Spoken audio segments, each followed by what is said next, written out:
Welcome back to Shadows in the Pines with your hosts, Dan and Becca.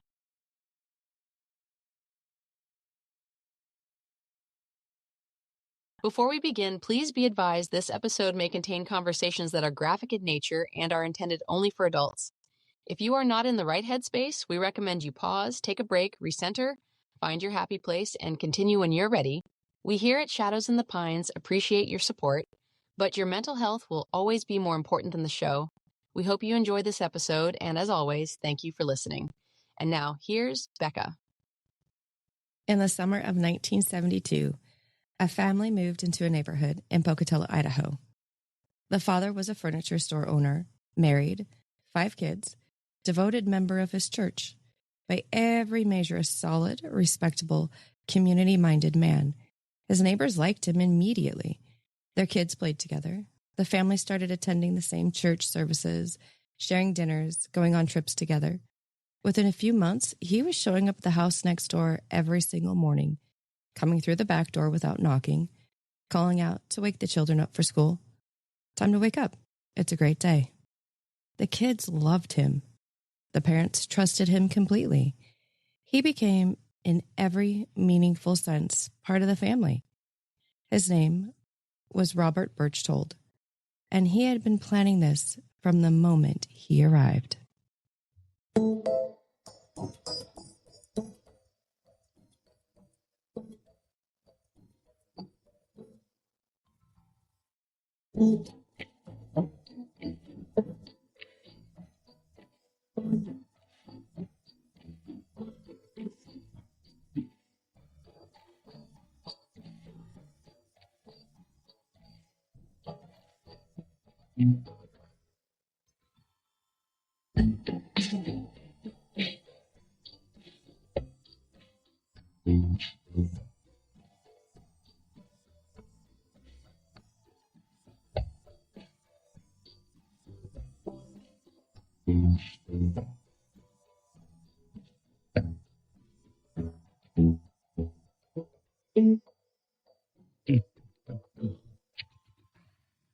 I love that. I like to add my own ad-libs towards the end. Just a wee bit. Yeah, it's fun. So, welcome back to the Patreon feed. We're glad you're here. And as always, thank you for supporting the show. Yeah. It means everything to us. And we don't just say that to say that. No. Do we? We mean it. We mean it when we say that. Yes. As always, I'm one of your 2 co-hosts, Dan. And I'm Becca. And today we're going to Idaho. Well, we're starting in Idaho. That's true. But we're not ending up there. No. And as a little caveat to this case, this one is kind of along the same lines as how we handled Israel Keys. Not in violence or whatever, but he was spread out all over the United States. Yeah, he was. But the roots and the bones of his life is PNW. Yeah. And that's why I wanted to do this case also. Yeah, this one's a little bizarre. It's one of the reasons I wanted to do this case. The other one being the heavy amount of fucking content about aliens. Dude, okay. Now,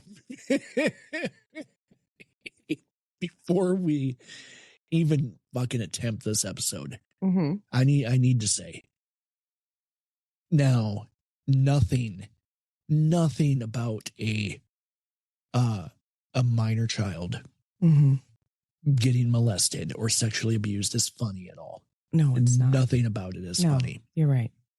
However, there are parts of this case where it's so outrageous. It's so messed up. Fucking. You're speechless. Look, I'm listening. I watched the Netflix documentary about this case because there is one. It's called Abducted in Plain Sight. Oh. Some of our listeners are going to probably have seen it, and some probably will have not. And this is Patreon, so the listeners are few and far between.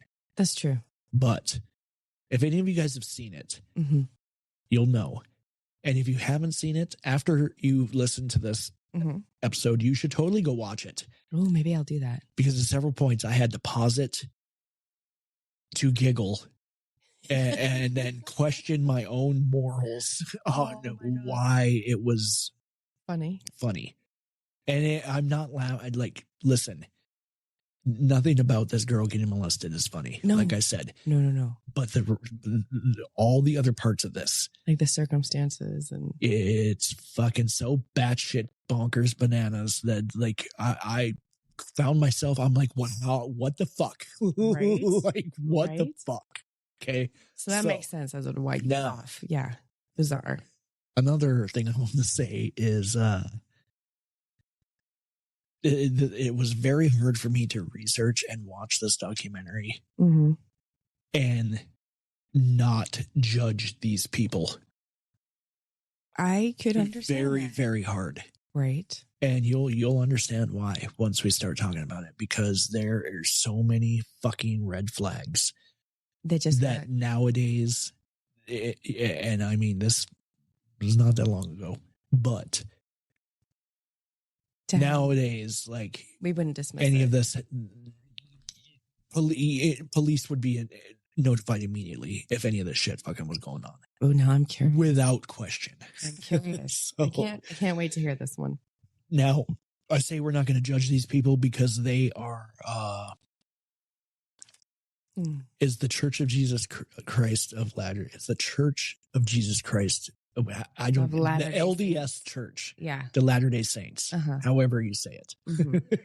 Yes. Are they Mormons? They're Mormons, right? Yes. Are they a division of the Mormons, or it is Mormon? That's the actual name of the church, right? Yes, that is the actual name of the Church of Jesus Christ of Latter-day Saints. God, that is a mouthful. I know. Okay, they are very sheltered individuals. They're naive. Some of them can be, yeah. Right. Certain sex. S-E-C-T-S. S-E-C-T-S, right? Yeah. Not the S-E-X. No. That's when they have multiple sister wives. Yeah. I just want everyone to keep that in mind. Right. The more sheltered that they're you are, very naive. Vulnerable. Yeah. And they genuinely had no idea that things like this could happen to them. Or even existed in the fucking world. That's so bizarre to me. Right. And wow. And I grew up in a tiny little town. Yeah. Yeah. So we're going to Idaho. All right. And we're going to Pocatello. I don't know where that is. So Pocatello is southeast. Southeast. I don't have my phone on me right now, but yeah. Yeah. So it's still PNW. It is PNW. It's because it's state of Idaho. All right. So yeah, we're going to Pocatello, Idaho. And we're going to talk about Robert Ursel Berchtold, who was born on February 7th, 1936 in Tremonton, Utah. But we're going to come back to him. Because first we're going to talk about a family named the Brobergs. Bob Broberg. I love that name. Right. And Bob Broberg owned a floral shop in Pocatello. This dude was a florist, so already. We like him. I love this guy. Right. As a fellow florist. I see you, Bob. And every single morning before his 3 daughters left for school, this dude would sit down at the piano in the family room and play the piano to wake them up. That was their alarm clock. Oh, wow. Is their dad playing piano. That's kind of cool. That's how their day is starting in the Broberg house. I want to go. No alarm clock, no radio, just pops at the piano. Now, he was married to Mary Ann, and she was a chorister in the LDS congregation, the Church of Jesus Christ of Latter-day Saints. So she's very warm and community-minded, and the kind of woman who noticed when a new family came through the church doors and would make it her personal mission to make them feel welcome. So they had 3 daughters, Jan is who we're going to be talking about. Mm-hmm. This whole case is about Jan. And she was born July 31st, 1962, which makes her Cancer. Mm-hmm. And she was 9 years old in the summer of 72. And she had two sisters, Susan and Karen, who were younger than her. Okay. Now, Jan has described her childhood before this story starts as idyllic. Idyllic? Idyllic. Idyllic, yeah. And that's her exact word. Not happy, not fine, not normal, idyllic. That's quite the word. Like, lucky. Right. You know what I mean? Right. They would eat dinner together every single night. They talked about everything. And her dad played piano every morning. So this girl knows without question that she's loved. Mm-hmm. There's beyond a doubt. Yeah. Right. So that's kind of who the Brobergs are. And it matters more than almost anything else in this case, because what happens to this family is not a story about negligent parents or people who didn't pay attention or people who should have known better. Mm-hmm. And Jan herself has been saying this for decades. And she's kind of unequivocal about it. In that there's one person responsible for what happened to her, and it is not her parents. Oh, so now Pocatello in 1972. I should tell you, like this, the Netflix documentary about this case, and there's also a Peacock series, kind of painted out to be like this super small town. And you know, like the traditional one where everybody knows everybody and then the doors are never locked. But that's not really right. Because at the time, Pocatello had over 40,000 people in 1970 and is still one of the fastest growing cities in Idaho. Mm-hmm. And it is not a small town. No. But what it did have and what gives it that tight, insular feeling is the LDS community. Mm-hmm. So, for anyone who isn't deeply familiar with the Church of Jesus Christ of Latter-day Saints, which I was not, let's take a minute to understand. We need to understand the community to understand everything that comes next. Yeah, absolutely. So, the LDS Church or Mormon Church. I hope that's correct. From my understanding, yeah. Okay. It was founded in the United States in 1830 by Joseph Smith. And this is a hugely American religion. Mm-hmm. Like it's mostly only American. Mm-hmm. I have never come across a Canadian Mormon or, like a Cuban Mormon. Well, I have. Not Cuban. Well, you better mark that down on your human bingo card. I have because they go out on missions, and so they do a lot. Oh, okay, okay, yeah. The boys got on missions, and they recruit, and they get followers.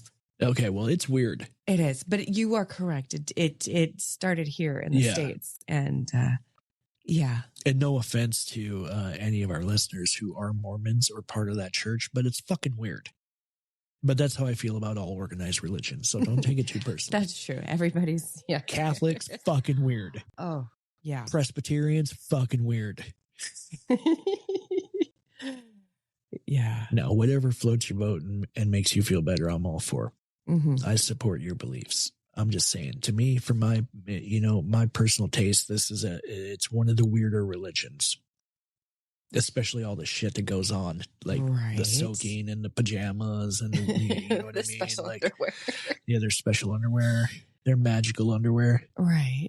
So anyways, the church is headquartered in, where's that? It's in Salt Lake City. Mm-hmm. And it's, most of its membership is concentrated heavily across the Mountain West, which would be Utah, Idaho, Wyoming, Nevada, Arizona. Mm-hmm. Now, Pocatello kind of sits right in the middle of all that. And what makes LDS culture distinct And what is directly relevant to this case is how completely it structures the lives of its members. So this isn't a faith where you go to services on Sunday and then largely live your week independent of the institution. No. For active members, the church is woven into almost everything. Mm-hmm. Your social life happens through the church.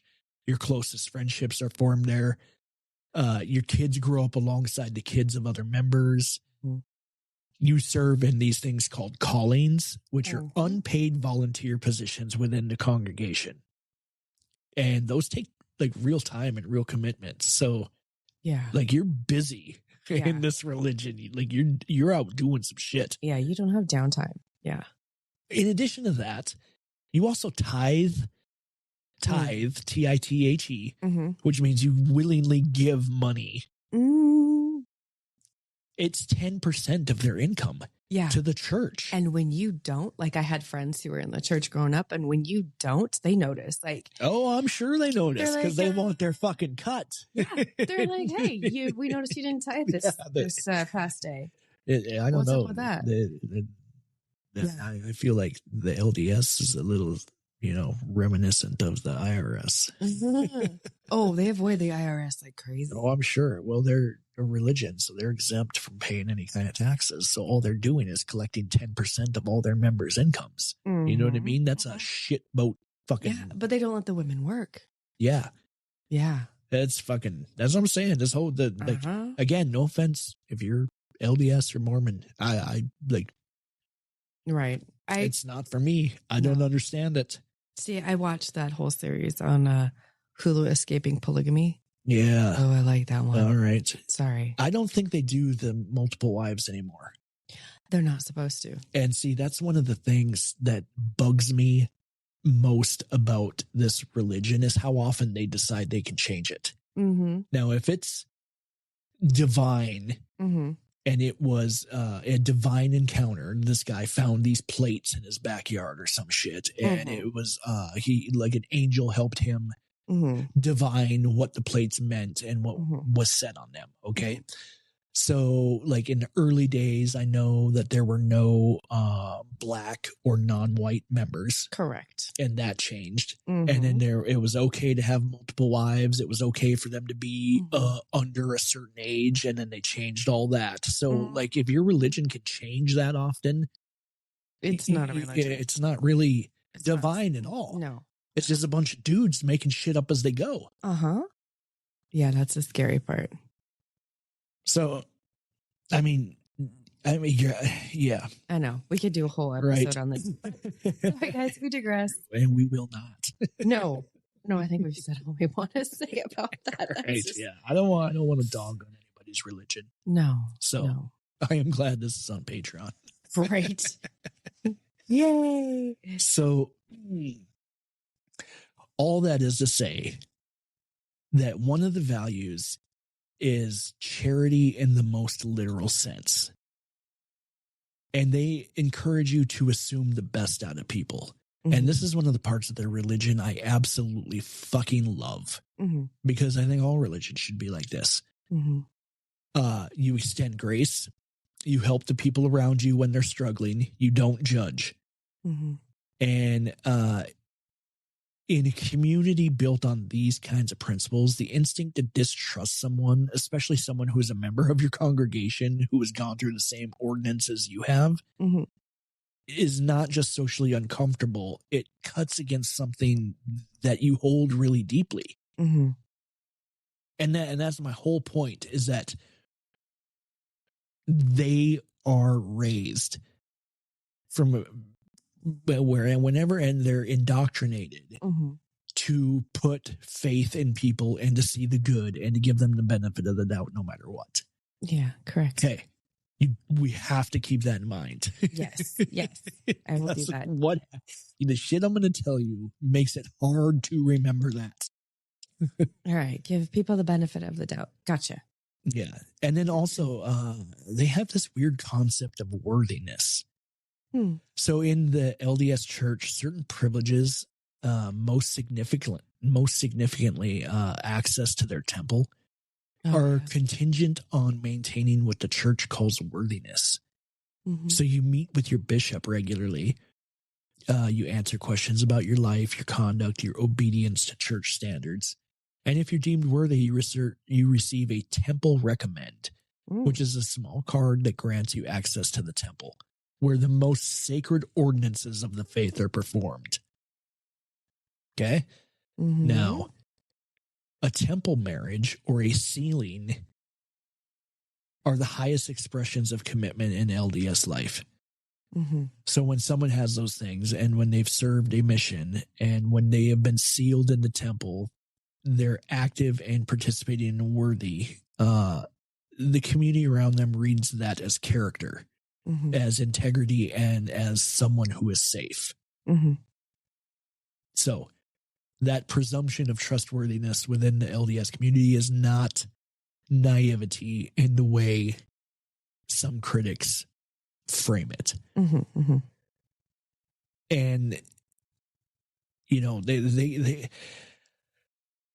they're not foolish, and to say that they're sheltered isn't really part of it. And I shouldn't really say that. It's the product of a system that is genuinely built on mutual care and covenant.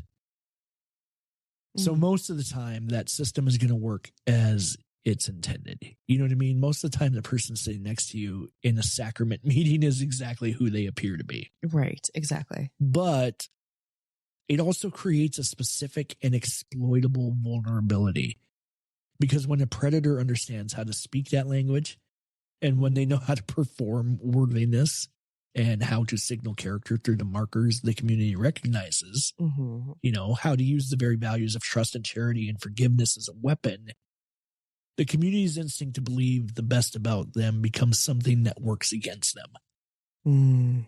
Now, Robert Berchtold understood all of this because he had grown up inside of it.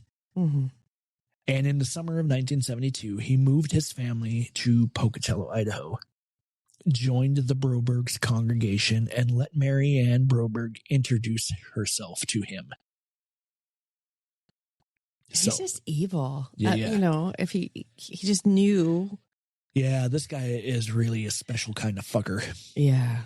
Yeah. So, like I said, Robert Ursel Berchtold. That's a fucking name. Ursel. Born on February 7th, 1936. What was it? He's Aquarius then. Yeah. I don't know. An Aquarian. I can't remember. I'm always curious. Are broken. Because how many you know, killers and weirdos that are actually Gemini. I don't believe and I'm from Washington. Shut up. I am not one of them. You could be one of them. Don't push me. Statistically speaking, one of us has to be.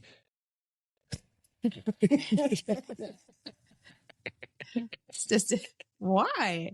The chances of us both being a serial killer are pretty slim.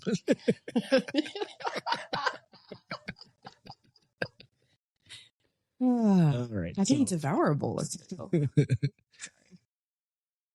So yeah, this weirdo was born in Tremonton. And Tremonton is a small ag town in Box Elder County, right up in the northern part of the state near the Idaho border.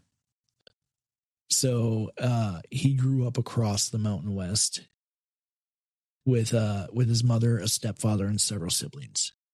Now, there's not a great deal publicly known about these early years.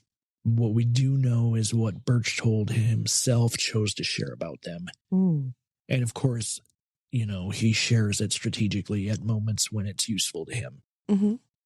So, part of some of that information is that he tells people that he had been sexually abused by an aunt when he was 4 years old. Now, he says this repeatedly throughout his life to therapists, to people he chooses to manipulate, to anyone whose sympathy he needed. Whether or not this is true, obviously we can't say. Right. But what we do know is that he understood exactly what that disclosure did to people, how it kind of reframed him and how it made them see him differently. And how it shifts the dynamic from perceived threat to clearly wounded. Yeah. I could see that. Yeah, and he uses it the way, like a carpenter would use a tool.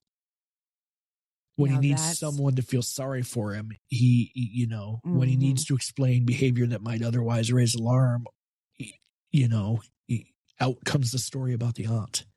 That's so manipulative. Yeah, out comes the 4-year-old boy who had been damaged before he ever had a chance. So pity on him. Exactly. So he was also a member of the Church of Jesus Christ of Latter-day Saints. Devout enough that as a young man, he served a full LDS mission. 2 years in Switzerland and Austria. Wow. Yeah. Now these things, you hear Switzerland and Austria, you're like, fuck yeah, that'd be tits. But it's not a vacation. No. And nothing about it's casual. These people, they're expected to serve. And doing so signals something significant about who you are within the community. You leave your life behind for 2 years and you go where the church sends you. You represent the faith. And when a man comes back from that and joins your congregation, it carries weight. It tells you something. Or at least it's supposed to. So, after his mission, Berchtold joined the army and was stationed in Albuquerque, New Mexico. It was there that he met a woman named Gail Toyne. And they were married on June 7th, 1961. Aww. In the LDS Logan Temple in Utah. So he has a temple ceiling. Oh, wow. Which is the term for their LDS marriage. Yeah. The highest ordinance the church performs. And it's a marriage not just for this life, but in belief of its members for eternity. Yep. Just got to plan it. Yeah. Couples who are sealed in the temple are making the deepest possible covenant the faith offers. So they would go on to have 5 children together. Jerry, James, Joseph, Jeff, and Jill. I fucking hate that. Everybody. I can't stand it. Like, you know how everybody's got like a thing that bugs them and they don't quite understand why? People who fucking name their kids like this, like in this alliterative fashion, like JJJJ, or no, we have to have all Q's. It's fucking asinine to me. I agree. I just rolled my eyes really hard. I got to go get them. Oh, good Lord. I know. I couldn't do that. It's. No. Yeah. No. Wait, you have 5 kids. I do have 5 kids. Are they all A's? No. Oh my God. No, they're not. I do have 2 kids with the letter M. Get out. You shut up. It's just weird. You know what I mean? Like it's uncreative. And like, why do you want them all to have the same initials? It makes monogramming easy. Wow. That's my towel. It says J. Oh my God. No, I don't know. I couldn't do that. Yeah. So, he's got these 5 kids. Gail is his wife, and he's running a furniture store. So he's a businessman, a family man, a church-going husband, and the father of 5. So from every outward appearance, he's living an ordinary, respectable life. And he's exactly the kind of dude that that this church community was built to produce, kind of, like stable, rooted, contributing, trustworthy. I use that loosely. That's what they're supposed to be. Right. So he moves to Pocatello. And I think something that doesn't get discussed enough when people talk about this case is that by the time Robert Berchtold walked through the doors of the LDS congregation in Pocatello and introduced himself or met the Brobergs, he had already been targeting young girls for years. Ew. Yeah. Not months, years. Ew. And investigators would later establish that before Jan Broberg, there were at least 6 other young girls he had attempted to victimize. 6? 6. Okay, that's awful. Yeah. No. Now, most never spoke publicly, so I don't know all of their names or the details of what he did. But the pattern's already there, which is the point. It's an already established, already practiced pretty much already refined practice. That's so... Before these poor people ever have the misfortune of meeting him. Do you know why he moved his family up to Pocatello? Like, did they discover him? No. This is just, they just moved there like families do. Oh, okay. He had no idea who these people were before he moved there. Mm-hmm. Like, they weren't targeted or anything. Mm-hmm. Yeah. So,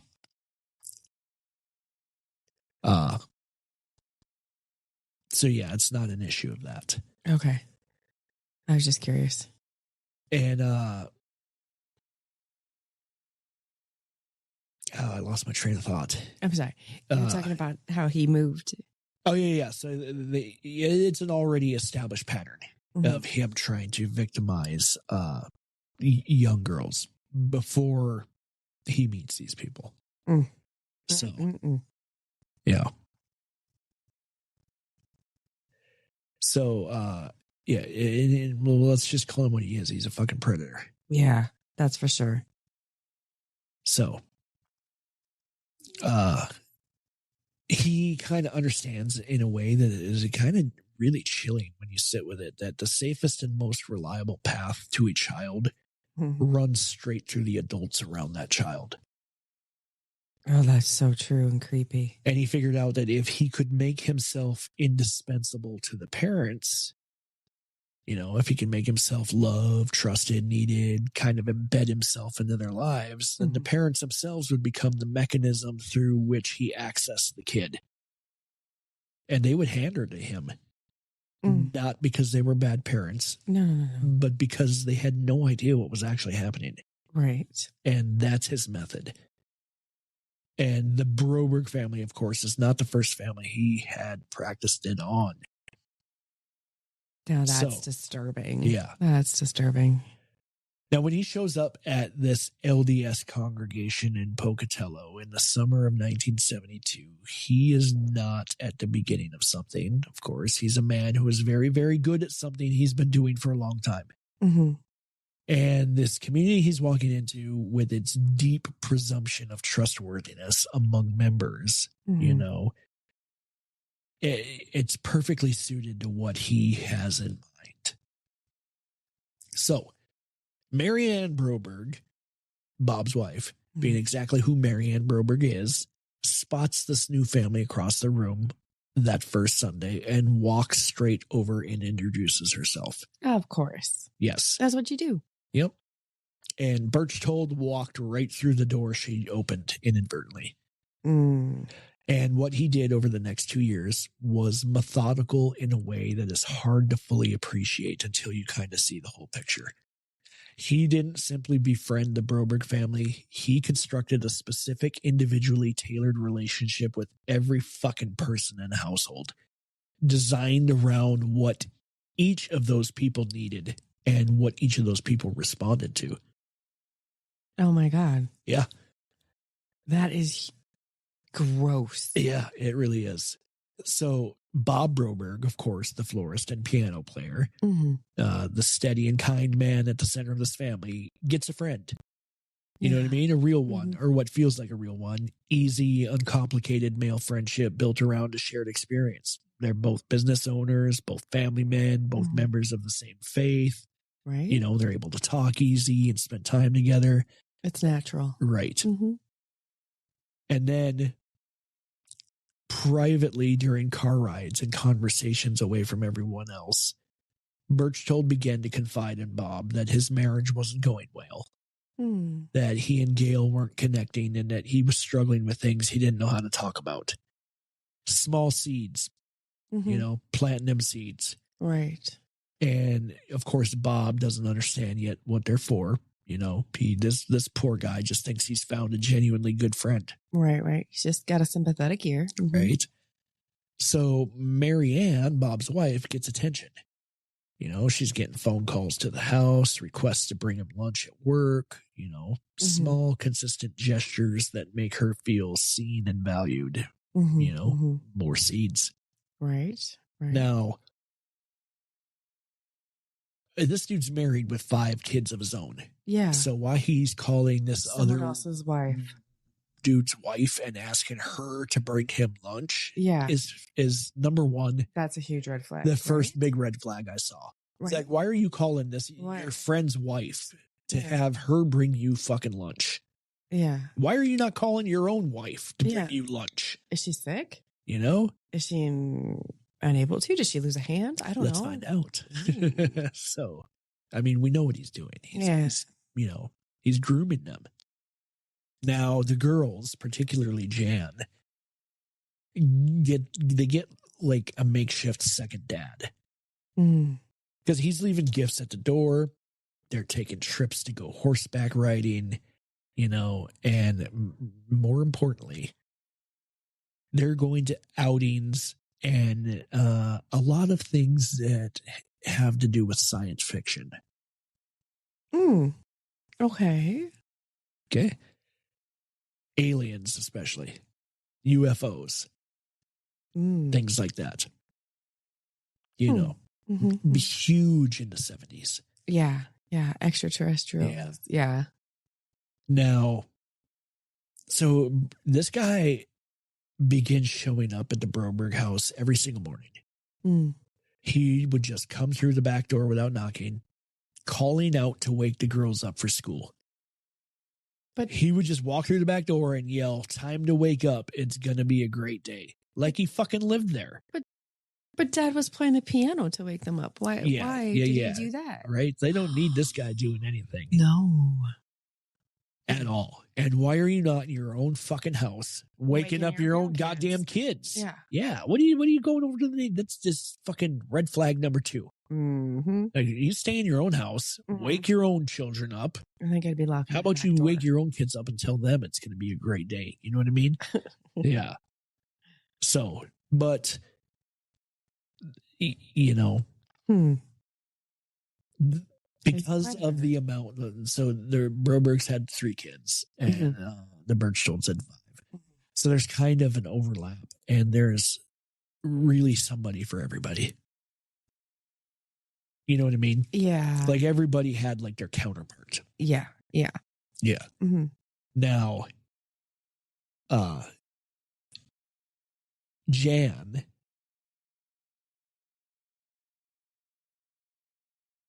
The daughter was the target in all this. And this dude would organize family vacations also that included both these households. Okay, that's weird. Yeah. To me, but it could have been common. So later on, Marianne would remember something that she couldn't stop thinking about once she understood what had really been happening with this guy and them. And whenever Berchtold suggested a boating trip, he would only go if Jan would come. Not the other girls, not just the whole family, Jan specifically. And she said at the time it kind of just felt like a special bond, the natural affection that sometimes forms between a child and a trusted adult. A real benign kind of favoritism. Right. But this is not that. Yeah. So now this guy also during this same period is, you know, kind of building something else inside the Broberg household. He starts taking the children, his own kids and the Broberg girls, to science fiction films, like I said. And now he's bringing this is the level of this shit. Right. So he's bringing newspaper clippings about UFO sightings to their house. And he's leaving them where they'd be seen. Like on purpose. Like, you know how like you would plant rehab brochures in a meth head's apartment? Or an alcoholic's, suggesting like, oh, here's a recovery center. Maybe you want to look into that. So it's not so direct. It's just right. You're kind of like conditioning and planting those seeds. Yeah, that's what this dipshit's doing with then he's leaving UFO clippings around. Okay. Yeah. And he's talking about UFOs and aliens literally anytime he can bring it up in casual conversation. He's looking for an opportunity to do so. Yeah. Now never, ever in the beginning of this is talking to Jan. He's only talking to her parents. But he's doing so knowing that she can hear what they're talking about. Right. Which is psychotic and so fucking manipulative. Yeah. Because he understands that kids are going to eavesdrop. Oh, yeah. Completely. And he understands that if he's talking to other adults and the child hears it, that child is automatically going to assume that they're talking about real things and real events that could possibly happen. Yeah, because you're a kid and you trust. Because there's no context to any of it. You know what I mean? Yeah. So she's just like out, just absorbing. Right. And plus, you've already been taken to the movies, which is fictional. Exactly. So every single day, the concept of extraterrestrial life is becoming more familiar. Mm. Okay. Mm-hmm.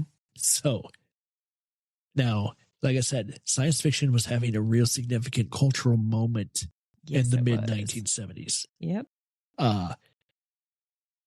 It was right around this time tape recorders had just become widely available. Mm-hmm. There's newspaper articles about UFOs a lot. Mm-hmm. And in June of 1973, a full year before he does anything, Berchtold took both families on a trip to Seattle. Oh. Now, one night at dinner, Jan appeared unwell. She was kind of swaying in her seat, speaking incoherently, not tracking what was happening around her, and it was kind of written off at the time. Oh. But what investigators would later conclude was that fucking Berchtold had already drugged her. Oh my God. He was testing the substance he planned to use on her in like a little practice run. Oh my 14 months before he took her, he was already preparing. Oh my God. So like a little rape drug before. Yeah. Oh. Yeah. Mm. Now, you know these fucking weirdos. They're obsessed with like the elusive magical zombie drug. Yeah. That will turn them into like a catatonic zombie where they're still alive, but and highly dumbed down to the point where they can't fight. Right. You know what I mean? Yeah.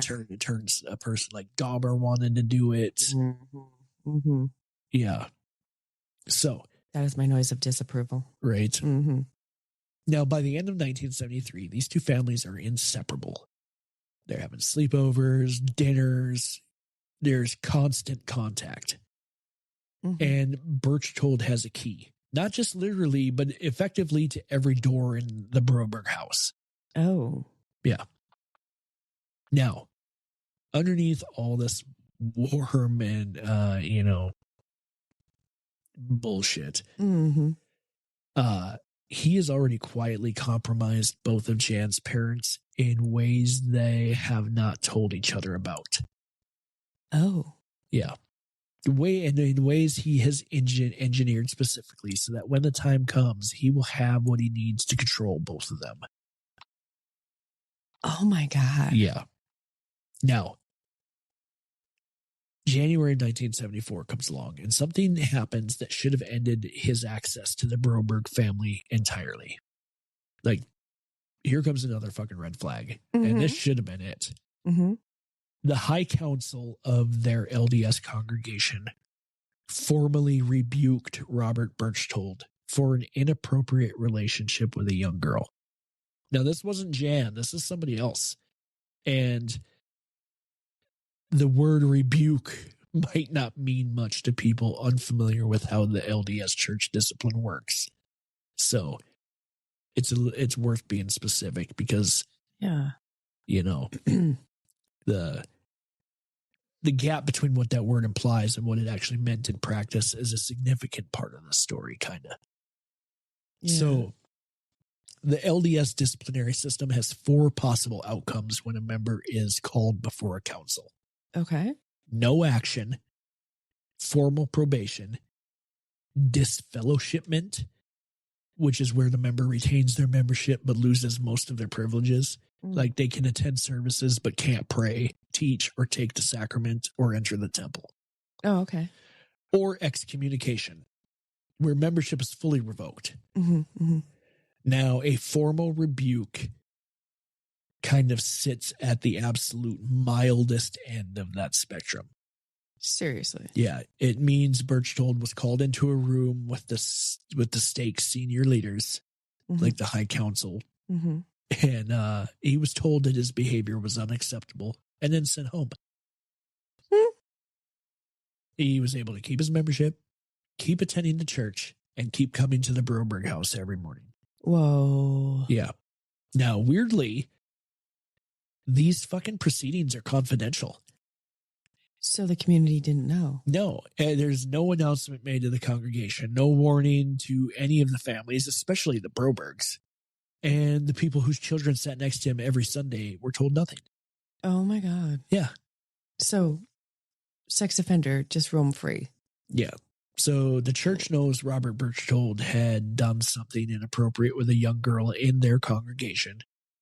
And the church decides to say nothing to the families around him. That's awful. Where's the accountability? Yeah. Now, what this dude does with this rebuke is almost fucking breathtaking in its fucking audacity. He didn't retreat. He didn't be like, oh shit, they're on to me. No, he went to Bob and Marianne and he used it as a weapon against them. What? Yeah. Against them? Now he tells them that he's struggling, that he had suffered real trauma going all the way back to his childhood. And here comes the story about the aunt again, you know, and the 4-year-old boy who's been, oh, I'm damaged before I ever had a chance. You know what I mean? And that he's working with a therapist, a clinical psychologist in California, to try to address these deeply rooted issues. And that he wanted to be better, that he was trying, and that his therapist had a very specific recommendation for his treatment. Are you ready for this? Yes, go ahead. Are you ready for the biggest goddamn red flag? Go ahead. He needed to spend time in Jan's bed. Oh my God. While listening to therapeutic tapes. Exactly. You know, exactly. What? This is where I'm saying, like, nothing about what happened to this girl is funny, but you just laughed, and that's where I'm at with it too. You know what I mean? Because I believe that was like, how the fuck? And this is where I'm like, it's important. Like I said, we can't judge these parents. No, because it's just that shit is just that's too much. Now, let me just be clear. Okay. Marianne and Bob both did later say that they were highly uncomfortable with this. Of course they were. It's their daughter, of course. You're a grown man. But this guy had spent 2 years making himself the most trustworthy person in their lives. He's got an answer for everything. And he frames the entire request in language of healing, like a man working hard to overcome something difficult, asking for support from the people who loved him. So, of course they say yes. Right? Because they want his healing. They want it to be better. Right. Because that's what their religion tells them. So, right. I'm watching this documentary. I'm doing my research, and in my head, I'm fucking screaming. Right. What the fuck are you thinking? Yeah. You do not let a grown man sleep in your fucking daughter's bed. I don't give a shit. No. I do not give a shit. No. Okay. All right. So now what these poor people don't know is that the therapist Berchtold had cited has had his license revoked. Yeah. So he's not even a real therapist anymore. Oh my God. Yeah. So, you know, the clinical authority he names and the professional framework he's using to justify this entire arrangement doesn't exist. He's invented the whole thing. And these tapes are not therapeutic recordings. They're tapes that he made himself. He made himself? Yes. Oh my God. The therapist, not Berchtold. Oh, I thought Berchtold made him. I was like, no. So the therapist made these himself. And he was like, here. And essentially what they are very sexually charged recordings, which are basically like talking about what the child would be doing to the person laying in bed. That sounds like an instruction manual. It's very gross. They play, some clips of it in the documentary, and it's fucking barbaric. Yeah. So here's what they understand the arrangement to be. Berchtold had been rebuked by the church for an inappropriate relationship with another girl. He comes to them humble and distressed and told them he was getting help. He's got this fake, well, the dude's real, but he's got his license revoked, clearly, rightfully so.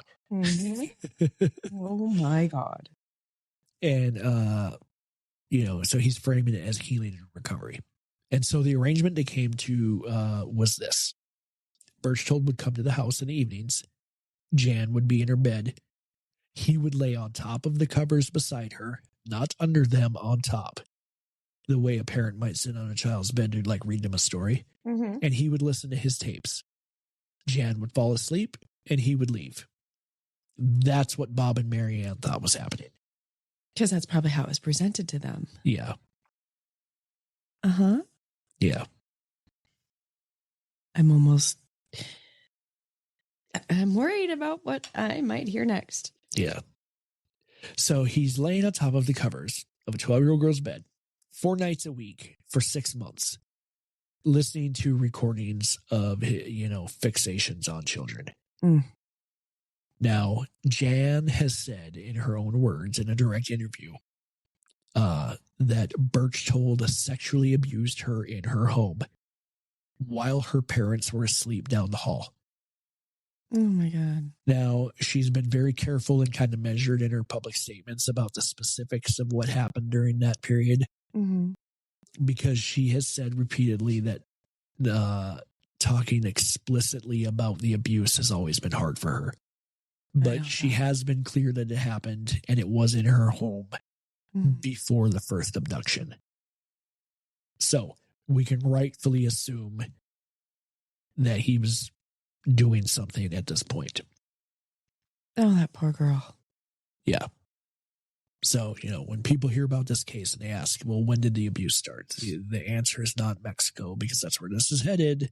Mm. The answer is in fucking Pocatello in her own bedroom with her parents 40 feet away. Yeah. Oh, that poor thing. Yeah. Now, while he's doing this to Jan, he's simultaneously managing her parents, both of them separately. And the way he is managing them is by making sure that each of them is carrying something they cannot afford to have come to light. Oh, no. Yes.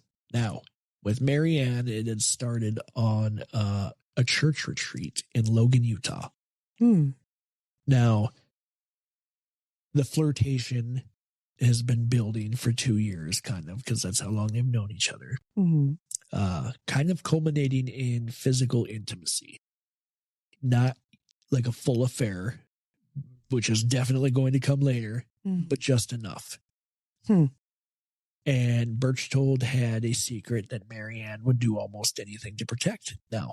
Because in 1970s Pocatello, in a devout LDS community where the covenant of marriage was not abstract, but sacred and binding. Right. That's not information she wants to get out. No. That would ruin her. Yeah. Now with Bob, it was something he had manufactured on a car ride. Oh.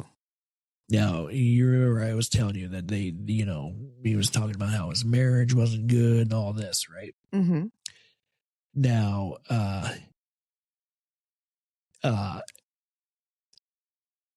he asked Bob, a man who has no framework for what is happening. Basically, he's like, what is the proper way to say this? Okay, he's like, my marriage sucks.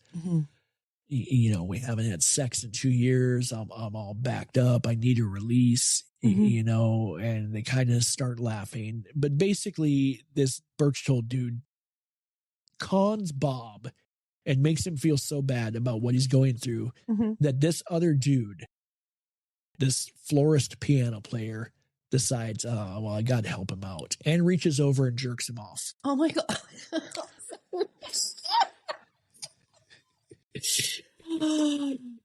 Oh my God. Yes. Again, now you see. Made someone feel Now, bad for it. Oh my God. Yeah. He's like, basically like, come on, dude, it's just a hand. And he never wants that. Well, you can take care of that yourself. Now in the documentary, he says he's very, very ashamed of it. And you can tell that.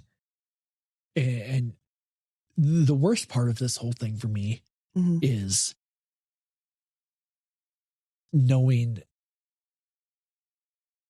like how hard he must have punished himself and how stupid he must have felt for allowing this to happen. Bob, yeah. That could not have been an easy feeling.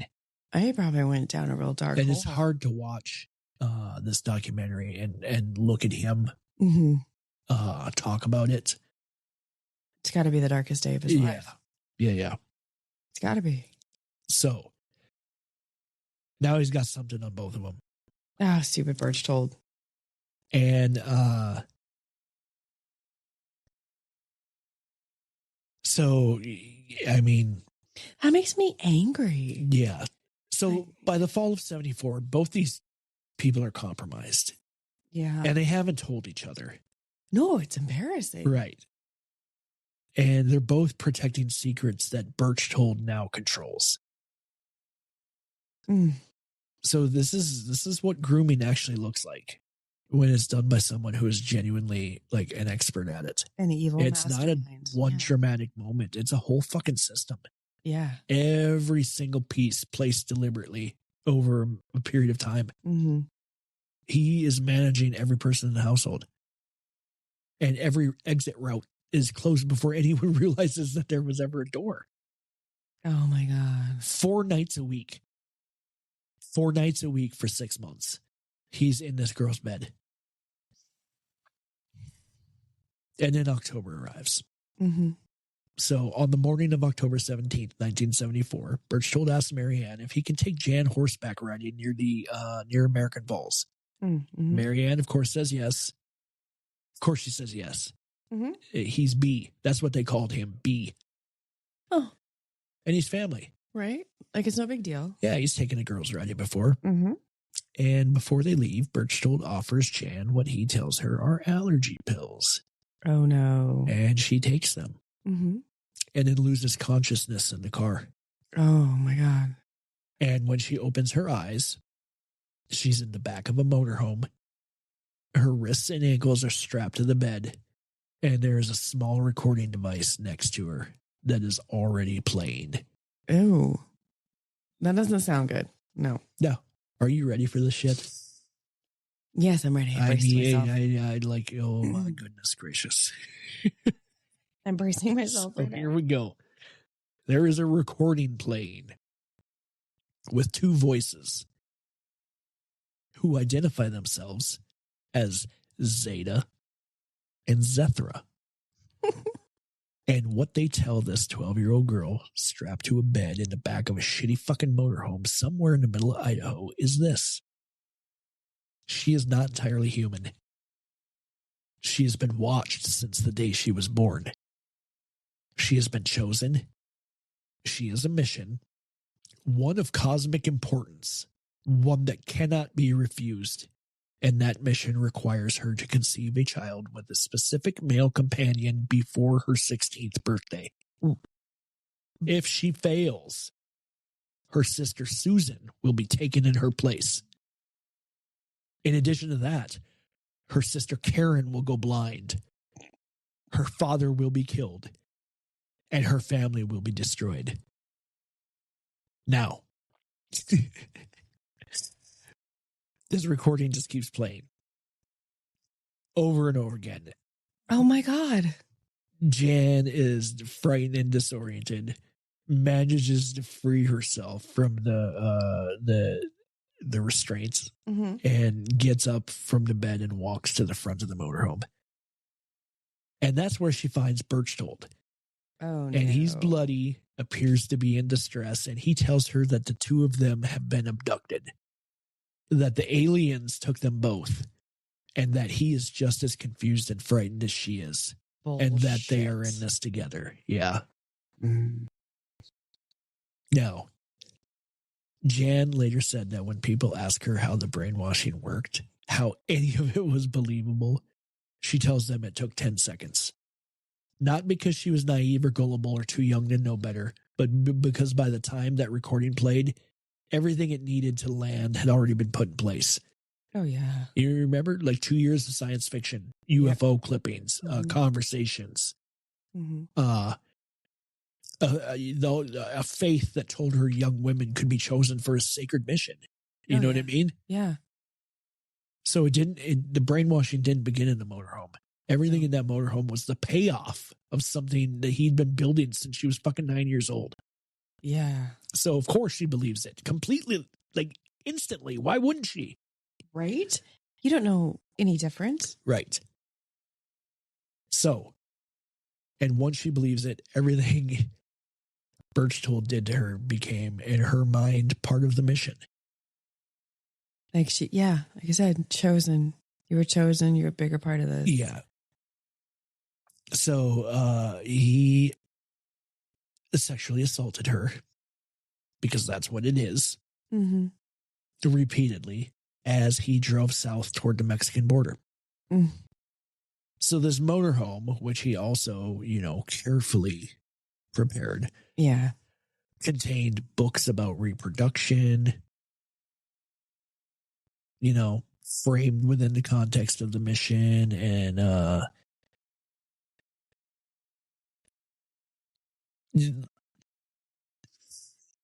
basically no good. You know what I mean? Nothing good happened to this poor girl all the way down there. No. And so he drives down to Mazatlan, Mexico. The age of consent in Mexico at that time is 12, which is fucking crazy to me. So they drive to Mazatlan, and this fucking dude marries Jan Broberg. Oh my God. She's 12 years old. Oh my God. Meanwhile, back in Pocatello, nighttime rolls around and Jan doesn't come home. Okay, so let's call the cops. Right. Well, they don't even get that chance, because Berchtold's wife, Gail, shows up at their house. Oh. And she tells Bob and Marianne that Robert and Jan might have been in a car accident, that they should wait, that Robert would never do anything to hurt Jan, that they should give it some time before doing anything that might embarrass the family or upset the church community. And of course, Bob and Marianne, who trusted Gail. Right. They have the sealed marriage. Yeah, they listen. They're like, yeah, you're probably right. So they wait, and 2 days pass. And at this point, Marianne tries to call the FBI. Oh, wow. But of course, it's the weekend, so she gets an answering machine and she waits a little longer. Now, on October 22nd, 5 days after Jan has disappeared, Marianne finally reaches the FBI and reports her daughter missing. Excuse me. And the agents who come to the house kind of began piecing together what had happened. They interviewed Gail, who in those conversations revealed the existence of Berchtold's motorhome and its absence. They found Berchtold's car abandoned at a predetermined location with a broken window and blood inside. Staged. Yeah, totally staged to make it look like the two of them had been taken against their will. Now,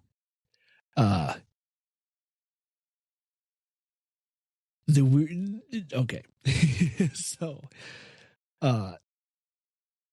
they begin this nationwide search, right? Now, Bob Broberg says in this documentary that even then, even after the FBI arrives, and even after they were looking at an abandoned car with a broken window and blood, he could not bring himself to believe that Berchtold had done this intentionally. And that the man he considered his closest friend had taken his daughter on purpose. He said that he never had an inkling that he had sexual designs on Jan, and that they weren't even really sure at that point in time what a child molester was. No. Which speaks to the level of, like I said, there, you know what I mean? Like that trust, that goodness. Yeah. Now, it is, he's not wrong. You know what I mean? Because even the FBI agents working this case are kind of out of their depths when it comes to child sexual abuse and predatory grooming. You know what I mean? Like, this is all kind of brand new stuff. Yeah. This isn't something that's been happening for a long time. It's just something like, oh my God. Now, the lead investigator on this case, Pete Welsh, also said publicly that the Brobergs were just unfortunately naive, and that they simply didn't know that things like this happened in the world. Mm-hmm. Mm-hmm. Which is fair. You know what I mean? It totally is when you take into account their religion and how they were raised. Yeah. So to give grace and to trust and right. Benefit of the doubt. So the search goes nationwide. Weeks go by. And then on or around about November 20th, Berchtold makes contact through his brother Joe. He tells his brother Joe to reach out to the Brobergs to tell them he would bring Jan home if Bob and Mary Ann agreed to the marriage, to accept him as Jan's husband and let them return to the United States together. Oh my God. Now, of course, Bob and Mary Ann are like, fuck you. Good. And Joe, Berchtold's brother, to his credit, allowed the FBI to tap his phone. Oh, nice. Right. Nice. Because the brother is disgusted by the whole thing. Well, as you should be. Right, right. Yeah. And in the documentary, he's like, yeah, we had suspicions. You know, he used to try to fucking get weird with our little sisters and whatnot. And we kind of always suspected he might be a pedophile, but he never really did anything up until now. So basically, his brother is like, fucking bring that girl back or I'm going to fucking kill you. Good and then him. he also lets the FBI bug his phone. So they're able to, through that tap, trace his location all the way down to Mazatlan. Good. They get Mexican law enforcement involved, and they find Berchtold and Jan in a motorhome. Yeah, but before the authorities get to Jan, Berchtold, of course, is going to get to her first. Well, of course. He tells her exactly what to say, that she had gone willingly, that nothing had happened, that he had not touched her, that the marriage was her idea. He reinforced the mission, that the aliens were watching and the consequences for breaking the rules were real, and that her family's safety depended on her silence. And then the authorities arrived. And Jan was returned to her parents. And on the way home, she said nothing about the abuse. She told them she had gone willingly and that B had done nothing wrong and that she loved him. So, a medical examination was conducted. Good. And the examining doctor reported that her hymen was intact. And the finding was taken at that time as confirmation that nothing sexual had occurred. Okay. Yeah. Now, of course, you know, this is back in the day, and, you know, very little was understood in 1974 about the nature of child sexual abuse and the limitations of physical examination as evidence. So, The Brobergs brought their daughter home, and Berchtold was returned to Idaho to face charges. Kidnapping, you know? Yeah. So the FBI already has this case. Prosecutors are ready. Right. And for a very brief moment, it looks like Berchtold is finally going to be held accountable for what he has done. Yeah, he took a girl. Yeah, but that moment doesn't last very long. Ah, man.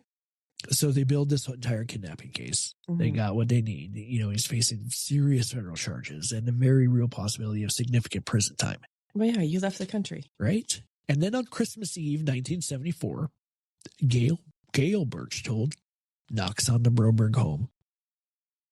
And she sits down with Bob and Mary Ann, and she delivers a message. Oh.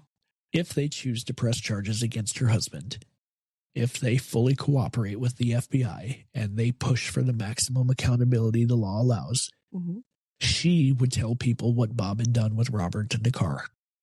And she would expose it to the congregation, to the community, and to anyone else willing to listen.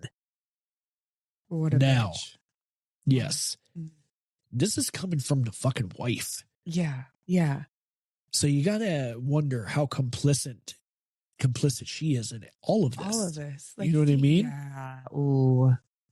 So that just brought a whole new level. Yeah. In 1970s Idaho, in a devout Latter-day Saint community, nobody wants conduct that is deemed homosexual. No. Anywhere out in the open. Period.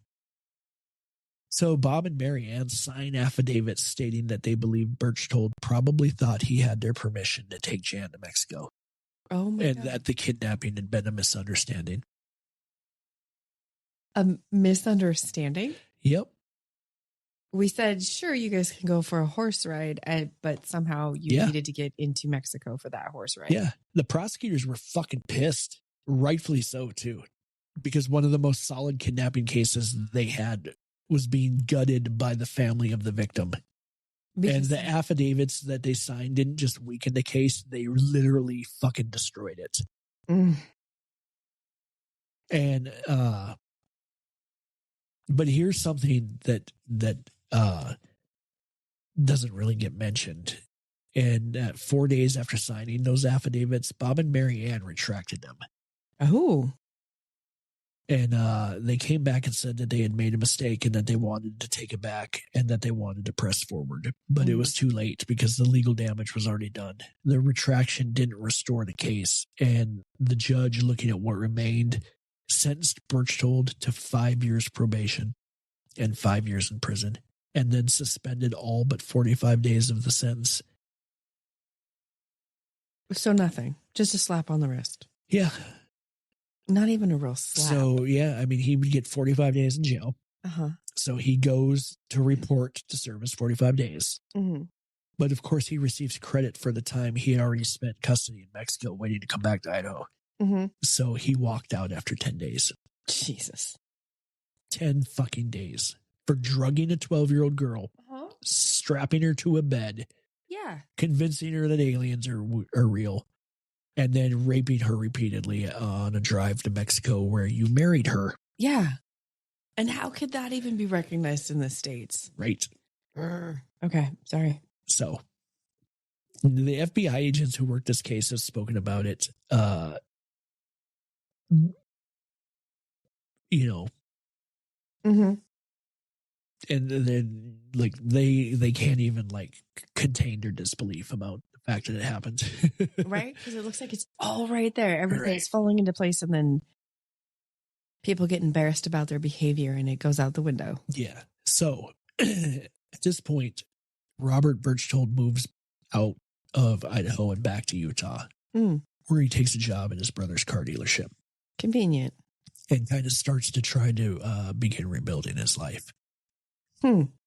But doesn't stay the fuck away from Jan. Oh. No, he comes back to Pocatello every fucking weekend. And he comes to Jan's room at night. And he would sit with her in the dark and talk about the mission. And about the aliens. And about how their plans were continuing.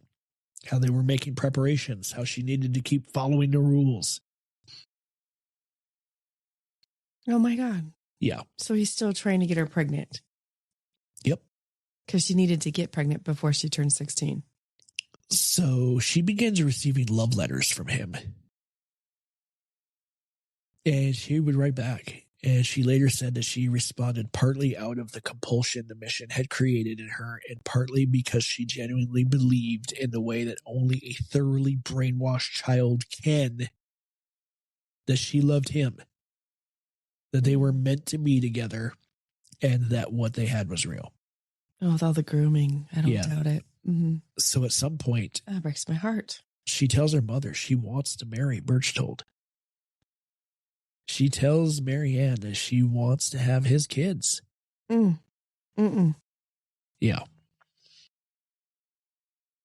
Now, Marianne, during this same period, is also in the middle of an affair with Berchtold. Ew, that's still going on? It had begun after the first abduction, after Jan came home. Oh my God.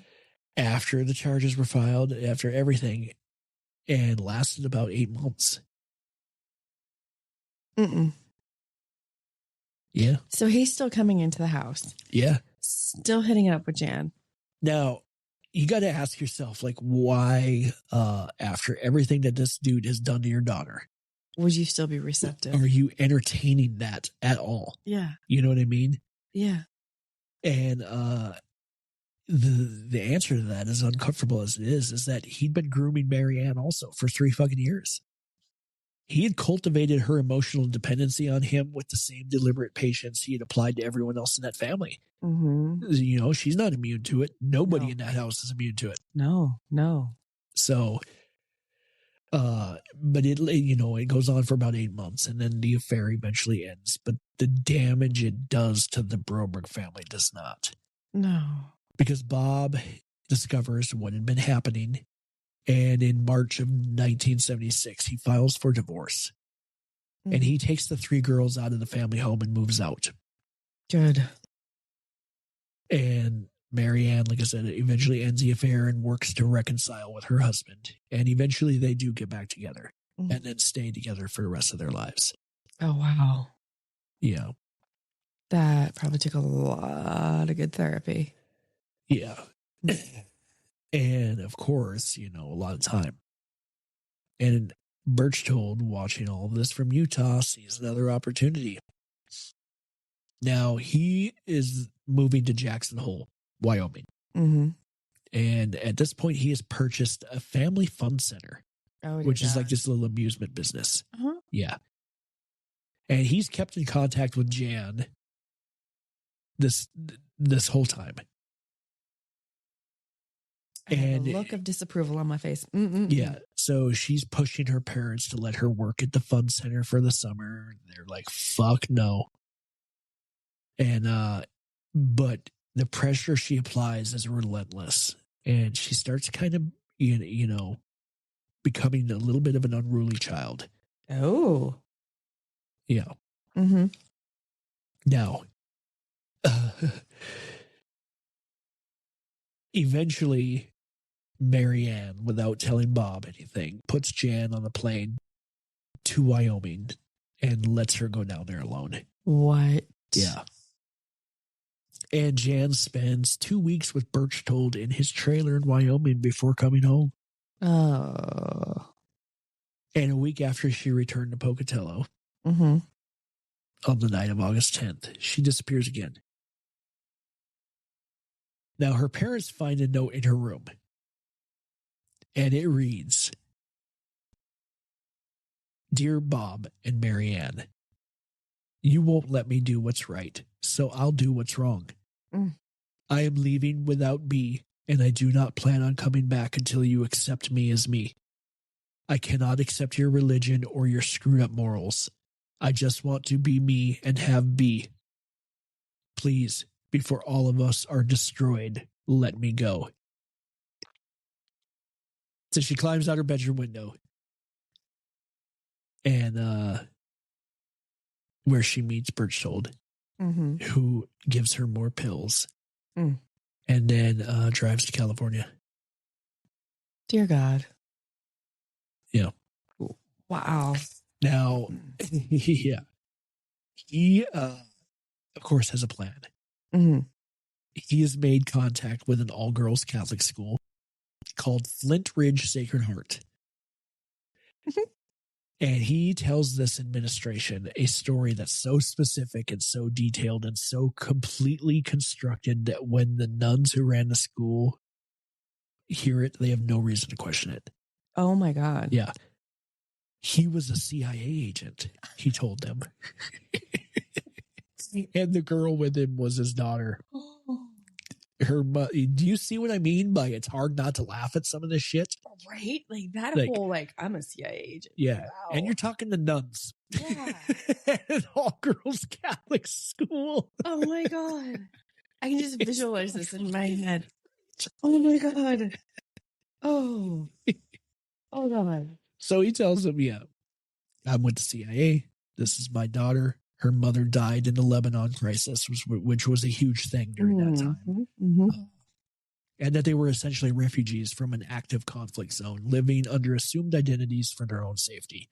And if anyone came looking for them, anyone at all, those people were the bad guys. Mm-hmm. So he enrolls Jan under the name Janice Tobler.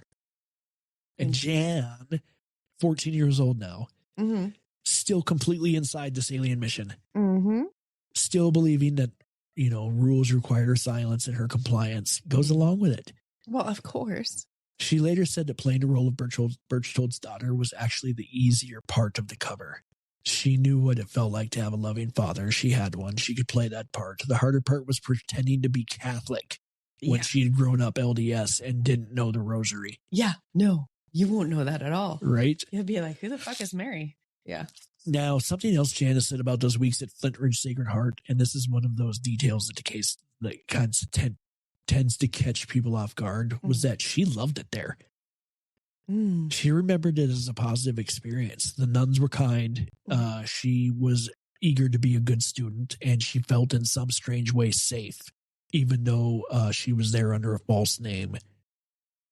But I can see that. I can understand that. She had predictability. She had a schedule. She had people who were looking out for her. Yeah. I could understand that. She said it was a refreshing change because the school was the one place in all of this where no one wanted anything from her, where she could just be a student. Yeah. And she said she remembered two of the nuns by name, Sisters Ignatius and Maria Therese. Oh. Now, of course, back in Pocatello, Bob and Marianne, find this note. They read it. And even though everything about the situation, like the sudden disappearance, the note that didn't quite sound like Jan, the timing, should have all immediately told them that Berchtold is involved. They wait. Nearly 2 weeks pass before they contact the FBI. Oh, dear God. Yeah. That's not looking good for them. No. And they're nervous to do it because they had already lived through one public search for their daughter, and they had already been the family whose name was in the Idaho State Journal in connection with the kidnapping. And the thought of going through it again, and, with the judgment and the scrutiny, was almost more than they could bear. Right. So when they finally do contact the FBI, agents already suspect Berchtold. Oh, yeah. I would have. Now, during those 2 weeks, he had been calling to Broberg's not to help, but to torture. He told them horror stories about what Jan was doing to survive, what she was doing for money, descriptions designed to make them feel helpless and ashamed and convinced that whatever was happening to their daughter was somehow their fault. Oh, my God. Yeah. So eventually they locate him in Salt Lake City, but Jan's not with him. And he tells them he don't know where she is. And he pretends concern, pretends to be confused. They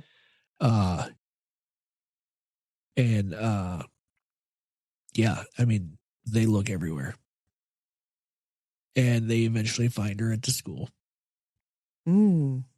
And of course, when they contact the school, the administration is, of course, reluctant to cooperate because Berchtold had done his job well, and the nuns believed the CIA story. Oh, of course. Yeah. Why wouldn't you? Yeah. Again, a very trusting community. Yeah. They finally accept that the bad guys are not the federal agents on their doorstep. But the man, who the real bad guy is the dude that showed up with this girl. Right. And she's brought home after approximately 102 days missing. Oh my God. Yeah. Now that is more than twice the amount of time that Shasta was gone. Yeah. Yeah, it is. Now, she comes home withdrawn, frightened, but again, still completely inside this mission. Still believing that there's aliens watching. Oh my gosh. So yeah, she's not going to say anything. Yep. No. Yeah. Now, Berchtold is arrested on November 12th, 1976. Good. And then in the weeks after Jan came home, something happened that almost no one talks about again. Bob Broberg's flower shop burned to the ground. What? Yeah. She came home and then his flower shop. 40 days after she returned, there was a fire. It was investigated, and it was eventually established through the testimony of men that Berchtold had met during his brief jail stint that he had hired 2 of them to set the fire. He had paid them to burn down the business of the man whose daughter he had kidnapped twice. But what good did that do him? Yeah. Nothing. Well, he's just hurting the family more. What it does is it makes the Brobergs understand with complete clarity that Berchtold's not a predator. He is capable of retaliating against them directly. No masterminding. Yeah, so, they're kind of fairly in fear for their lives. Right. So. I would be if my business burnt down like that. Right. And, yeah. Now, he's charged in June of 1977. First-degree kidnapping, burglary, and then arson in connection with the fire. Mm-hmm. And that should have been the end of it. Right. He's been caught twice. Yeah. He served almost nothing for the first abduction. Mm-hmm. The second abduction, it lasts over 3 months. Mm-hmm. Burns down a man's business. Mm-hmm. There's no reasonable argument that Robert Berchtold was anything other than an extreme and ongoing danger to this family. Exactly. And to children in general. Yeah. Yeah. So Idaho's 6th District Court acquitted him on grounds of insanity. Bullshit. And he was sentenced to 6 months in a maximum security mental health facility. And he was released in less than 6 months. Of course. Of course. Yeah. The system is so broken. Yeah. I don't care what state you're in. The system is just broken. Now, Jan, of course, who is still believing this, 14 years old, has been sexually assaulted repeatedly over the course of 2 years, has been held in a Catholic school in Pasadena under a fake name, has been psychologically tormented and abused for going on 4 years now. Yeah. Yeah. That's barbaric. Now, she is still very much in this thing. You know what I mean? Yeah. And it produces something that Jan has talked about publicly because she wants people to understand the full depth of what Berchtold did to her. Mm-hmm. Now, after returning home from the second abduction, mm-hmm. this 14-year-old girl goes out and manages to get a handgun. At 14? Yeah, and her plan was to kill her sister Susan and then herself. And the reason was the mission. Because Berchtold had told her that if she had contact with boys, Susan would be evaporated and Karen would go blind. And Susan had recently gone out for ice cream with a boy. So Jan believed, oh my God, with the complete conviction of someone whose entire perception of reality has been,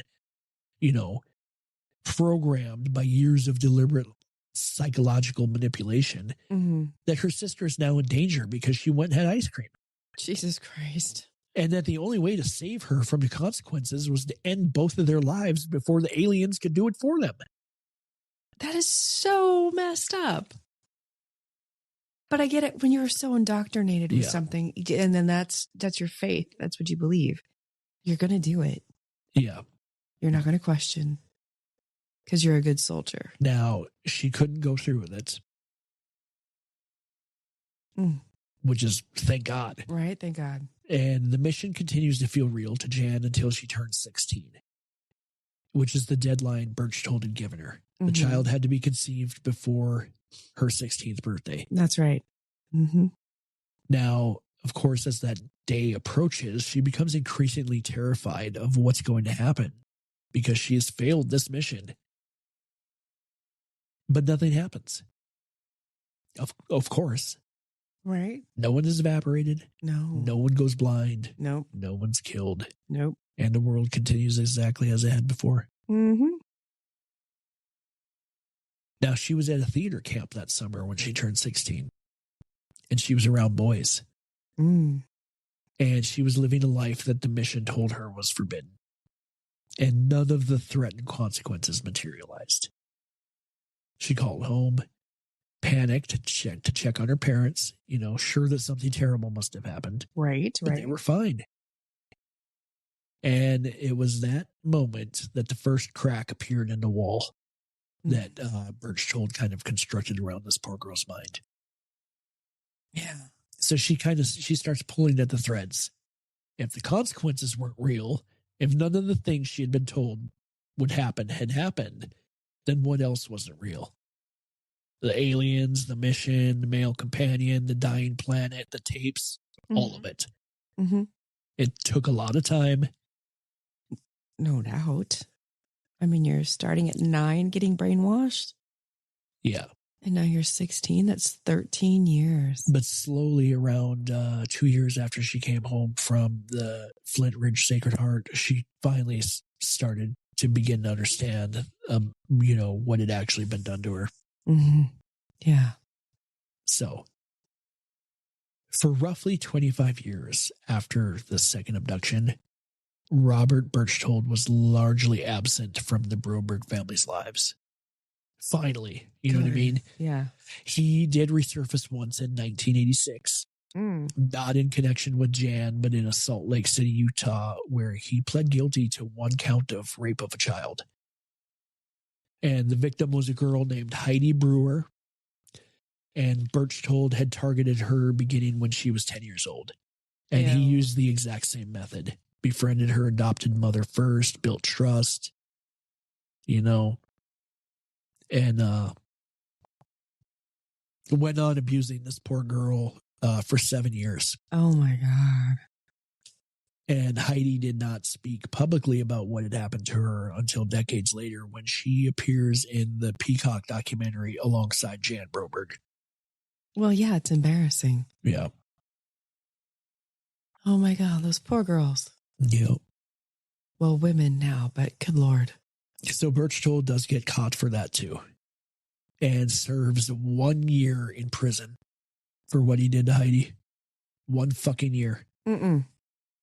So after that, he disappears again, remarries a woman named Deanna Lou Wiley in Utah in 1990, and he lived quietly and kind of stayed out of the public eye.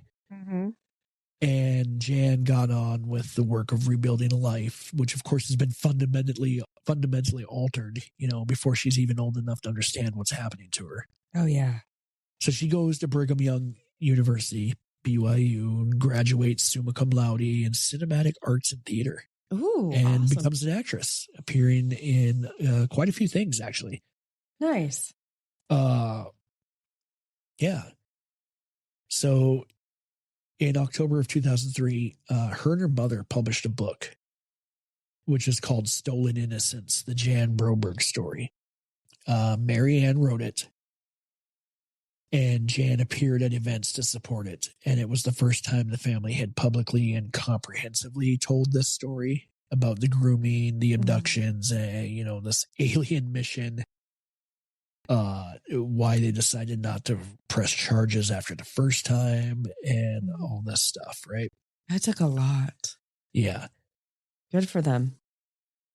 The first edition left out Bob's sexual encounter with Berchtold. He was still alive, and he couldn't bear for it to be known, but everything else was there. Right. And Berchtold's response was immediate. He threatened him. He told him not to publish. When that didn't work, he began showing up at their events, at the speaking engagements and the book tour. And he was distributing flyers that claimed the book was full of lies and that Jan and Marianne were making things up to sell copies and that nothing he was accused of had ever happened. Until 6 other women had, by this point, come forward to tell Jan that Berchtold had abused them too. Oh, my God. Yeah, 6. Oh. And his response to all of it was denial. Huh. Of course it was. So, on March 6th, 2004, Jan was speaking at a women's conference at Dixie State University in St. George, Utah. She had requested that members of Bikers Against Child Abuse, or BACA, which is a huge fucking thing. Yeah, it is. Be present at the event. Good. Now, BACA is an organization of motorcycle riders from all kinds of different chapters who volunteer their time to protect child abuse survivors, which is fucking amazing. That just gave me goosebumps. And they agree to be physically present at events and legal proceedings where survivors might feel unsafe, to serve as a visible and intimidating deterrent to anyone who might try to silence or harm them. Amen for this group. Fucking A. Yeah. Like, let's get these guys some funding. Yeah. Go, guys. But Berchtold showed up anyway. Well, of course, because he's... So he's 68 years old at this point, and he arrives at the conference with flyers, intending to enter the event and disrupt it. He reportedly has a weapon, and a BACA volunteer stops him at the door. Now, in the confrontation that follows, Berchtold basically gets his fucking ass handed to him. Good. Gets disarmed, and then attempts to flee the scene in his vehicle. And while he's doing this, he hits another BACA member with his van as he's trying to get away.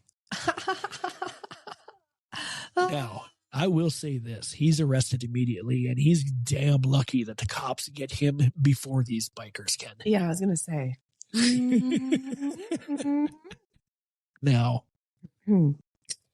he's arrested. The charges are simple assault, criminal trespassing, and disorderly conduct. The guy that beats him, piss out of him, does not get charged with anything. No. Yay. And Jan goes down and files for a lifetime restraining order against Robert Berchtold. Nice. Now, the nature of this means that they're going to have a hearing, and they're going to be face to face for the first time in almost 30 years. Wow. Jan is in her 40s at this point, and he's nearly 70. And of course, he has an opportunity to question her directly about her motives, about the book, and about why she was doing this to him. At which point, Jan looks at him and says very plainly and calmly, my goal, Mr. Berchtold, is to educate the public about predators like you. Oh, wow. Fucking stone cold. Well said. You don't get my time. You don't get my tears. You don't get anything. I'm just going to. Yeah. So the judge did end up giving her a lifetime restraining order. Damn. Yeah. But his natural life did not have much further to run. Because on November 11th, 2005, after he'd been in court, he calls his brother and says that he's not going to go to jail. Not for one day, not for 1 hour. And he says to his brother that if, even if it's 1 day in prison, it's going to kill me and I'm not going to die there. So that night, he took all of his heart medication, mixed it with Kahlua and milk, and drank it, and died at his home in Logandale, Nevada, where he was 69 years old. He took the easy way out.